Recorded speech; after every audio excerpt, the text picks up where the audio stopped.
What exactly does the future hold for Aleksander Isak? Hey guys, welcome to the channel, welcome to another video. Today's video is going to centre around this man right here. The Newcastle striker, the 25-year-old Swedish sensation known as Aleksander Isak. We all know that he's been linked with a lot of heavy transfer speculation in recent times, linking him with a move away from Newcastle. Arsenal and Liverpool are heavily linked with signing him potentially in the summer. But there also could be a possibility that maybe there are other teams out there that maybe are keeping him on their radar. There could also be the possibility that maybe he decides to stay with Newcastle if that does come to fruition. There is a lot to wonder about this incredible ice-cold finishing machine known as Aleksander Isak right now. A lot of wonder, a lot of speculation, and if recent reports are to be believed, it only adds more fuel to this fire with the news that both Newcastle and Isak have paused contract negotiations at the club, and that could open the gateway for a potential move in the summer. Or does it? As we're going to be diving into in this video here today. Before we get into all of that though and talking about Aleksander Isak, I would like to remind you all to please like the video and also subscribe if you are new. Both things will always and forever be greatly appreciated. And I also encourage you to get involved in the conversation. Let me know your thoughts, comments, opinions, predictions, feelings, whatever you want to call it, that I'm sure will make for great and interesting reading down below. So please do get involved, use and abuse that comment section, people, at your will, and tell me what you guys are thinking about this Aleksander Isak situation developing at Newcastle right now. Sound good? Fantastic. Right, now let's go on with the conversation ourselves, shall we? Aleksander Isak, Newcastle, and everything else in between ahead of maybe a major transfer story already brewing before the summer transfer window has actually opened. Look, we all know the story. Aleksander Isak has made a fantastic name for himself since arriving in the Premier League. He was already developing overseas, of course, with Real Sociedad before joining Eddie Howe's Black and White Toon Army. But of course, he's really made a name for himself with Newcastle. Developed into one of the best finishers, the best strikers in the modern day game today. He's spearheaded Newcastle to a Carabao Cup triumph most recently. He scores bags of goals. He is an elite striker, in my personal opinion, that could still, as daft as it sounds, go on to do major and incredible things. He's 25 years of age. He'll be 26 by the time we get into next season. He's scoring goals for fun. He is an incredible... It's not even just his output in terms of goals and assists. He also works hard. He is a complete striker, in my opinion. Creates space for others. Works well with others. He's not just a one-trick pony. He's pretty much got it all. He's scored 19 goals and assisted 5 times for Newcastle in 25 Premier League appearances this season alone. He has 58 goals and 9 assists in 100 Newcastle appearances. I can't basically praise him enough. I can't praise him enough.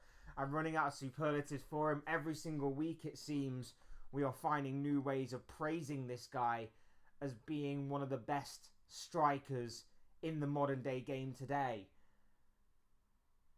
And he is Newcastle's. At this moment in time, he is Newcastle's. But as speculation develops, as these stories begin to snowball, of course, more and more links are coming out by the day.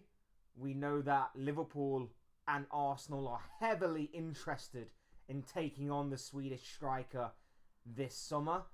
But it will take a lot of money. It will take probably anywhere between 100 and 150 million, it seems, for Aleksander Isak to move this summer. And seemingly, if reports again are to be believed, that a big reason for that, and a big reason as to, or a big indication, shall we say, as to where Isak's future may lie, may obviously be based upon the finishing position of Newcastle this season. If they get Champions League football, it may be harder to prize Newcastle of their prized asset. If they don't get Champions League football this season, it's still going to be extremely difficult, but it may fall on Isak that maybe he does think or like, this is the moment to jump ship to a club that is playing Champions League football, with all due respect to Newcastle. So it's going to be a very interesting story regardless, whichever way this goes by. We know, like I say, Arsenal are interested, Liverpool are interested. It's going to take a significant amount of money to try and prize him away from Newcastle. We know that. It will probably take a lot of money and a substantial amount of money that both clubs don't necessarily pay for players, at least in great quantities, and also across a particular transfer window. We know that neither side really splashes the cash freely in one particular transfer window so much. I'm not explaining it very well, but what I basically mean is that 100 to 150 is pretty much the majority of their business. The vast majority. Probably 90% of the transfer business that both Liverpool and Arsenal will do in that transfer window, if that is to obviously materialise.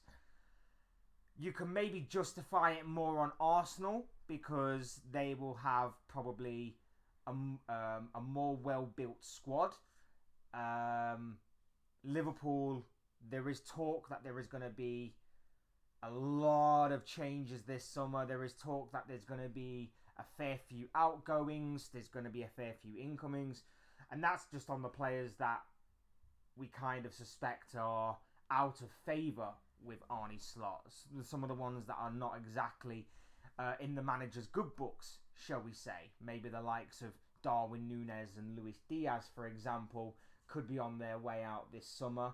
Again, it could potentially free up the funds for an Aleksander Isak, but would Liverpool maybe go for a massive signing?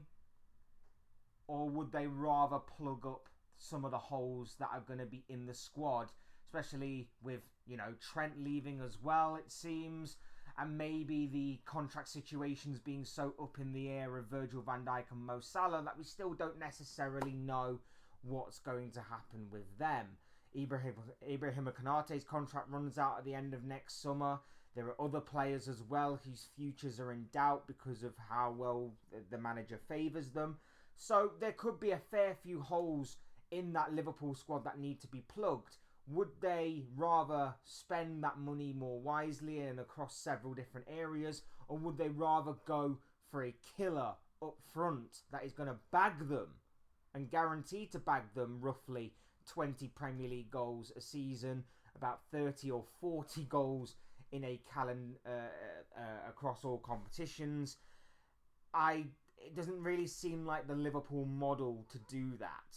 So it's always why I've sort of held reserve when talking about Liverpool and Isak. I've never really bought into this whole situation and story as to Liverpool going for him. So if I had to basically say that Isak will be on the move this summer, I would probably be leaning more towards him joining Arsenal than Liverpool. Now, that's not to say again that will happen, because obviously there are seemingly a fair few irons in the fire with Arsenal.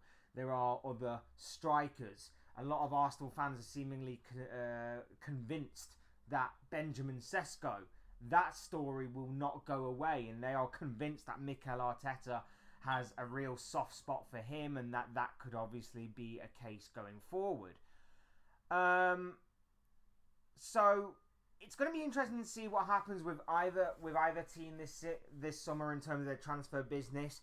But in my personal opinion, I think Isak stays. Regardless of whether or not I think Champions League football does become available, I think he does stay. I think it becomes slightly easier to prize him away from Newcastle if he doesn't have Champions League football. But I do think he stays because I think he may look at. I think Liverpool may look elsewhere. It's just typical that obviously the PR's built, the headlines are there, everything is seemingly dropping. That Liverpool are interested, only for Liverpool to then do nothing with that. We've had that time and time again. That is probably another story for another video. I think for Arsenal, they may look elsewhere. If obviously they lose out on a couple of other targets, then maybe they will return to Isak and it still could be possible. I would probably bet more so that he will be an Arsenal player in the summer than a Liverpool one, definitely. But that's not to say that he will go to Arsenal. And as for staying at Newcastle, I think there is very little in this current story going around that contract negotiations are paused between him and Newcastle. I think it's only right. I think they basically say, right, let's get to the end of the season, let's assess things, and we'll pick things up then. Let's focus on that. Let's build on this Carabao Cup triumph. Let's try and get into the Champions League for next season. Because remember, it's very likely this season that top 5 is going to get the Premier League, Champions League football for next season. So if that is to be the case, then Newcastle have an extra spot available.